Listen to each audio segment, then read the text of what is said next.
कभी आपने सोचा है?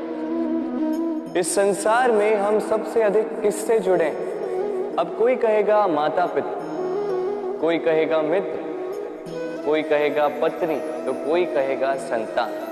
नहीं, यदि इस संसार में हम किसी से जुड़े हैं तो वो है समय।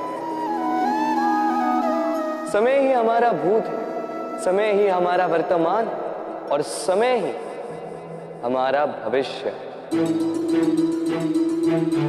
और हम क्या करते हैं? सबसे अधिक जुड़े समय को, सबसे बहुमूल्य संपत्ति को हम नष्ट कर देते हैं। कोई भविष्य के ऊंचे सपनों को बुनता है, कोई बीते कल को कोसता है, किंतु तनिक सोचिए, बीता कल आपके सोच विचार करने से बदलने नहीं वाला। और भविष्य के विषय में सोच विचार करके यदि आप अपना वर्तमान नष्ट कर देते हैं तो आपका भविष्य भी बीते कल की भांति ही होगा।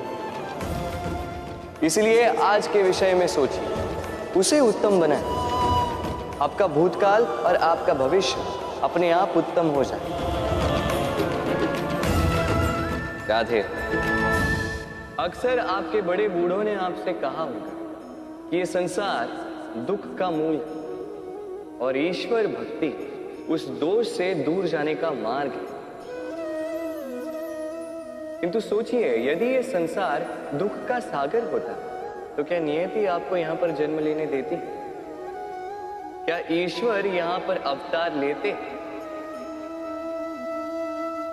जब समस्याओं पर हमारा वश नहीं चलता, हम आरोप लगाते हैं इस संसार पर। यहां के लोगों सोचते हैं कि काश मैं यहां पे आया ही ना। एक किसान बंजर धरती पर जाता है और अपने परिश्रम से उसे लहलहाते खेत में परिवर्तित करता है। एक दर्जी जिसके पास एक सामान्य सा वस्त्र आता है, अपने परिश्रम से उसे एक सुंदर वेश में परिवर्तित कर देता है। आप भी परिश्रम कीजिए। ये महत्वपूर्ण नहीं है कि आप किस संसार में आए, ये महत्वपूर्ण नहीं है कि आप यहाँ कैसे आए। यदि कुछ महत्वपूर्ण है तो वो ये है कि जब आप गए तब आप इस संसार को कैसा छोड़कर गए। तो ये सोचकर जिए कि जो किसी के लिए नरक है उसे किसी का स्वर्ग बना के निकलोगे तो आपका जीवन और आपका संसार दोनों धन्य हो जाएंगे।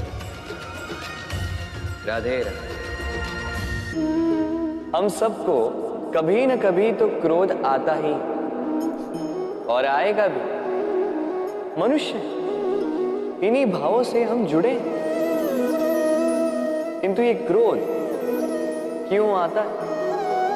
कभी सोचा है आप? ये क्रोध तब आता है जब हमारे मन के अनुसार कुछ ना हो, जैसे कभी कोई हमारी बात ना माने या कभी हमें पराजय प्राप्त हो जाए। किंतु इन सारी परिस्थितियों में आधार एक ही कि कहीं ना कहीं, किसी न किसी स्थान पे हम दुर्बल हैं। क्रोध जन्म लेता है हमारी दुर्बलता से और फिर वो हमारी सबसे बड़ी दुर्बलता बन जाता है। यदि क्रोध को वश में ना रखा जाए तो भ्रम जन्म लेता है। यदि भ्रम को वश में न रखा जाए तो विवेक व्याग्र होने लगता है और यदि व्याग्रता को वश में न किया जाए तो व्यक्ति का तर्क ही नष्ट हो जाता है।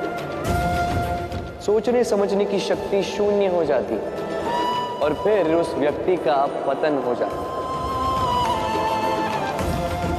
इसलिए अपने क्रोध पर वश रखें और अपने मन को शांत होने के लिए करें। राधे राधे।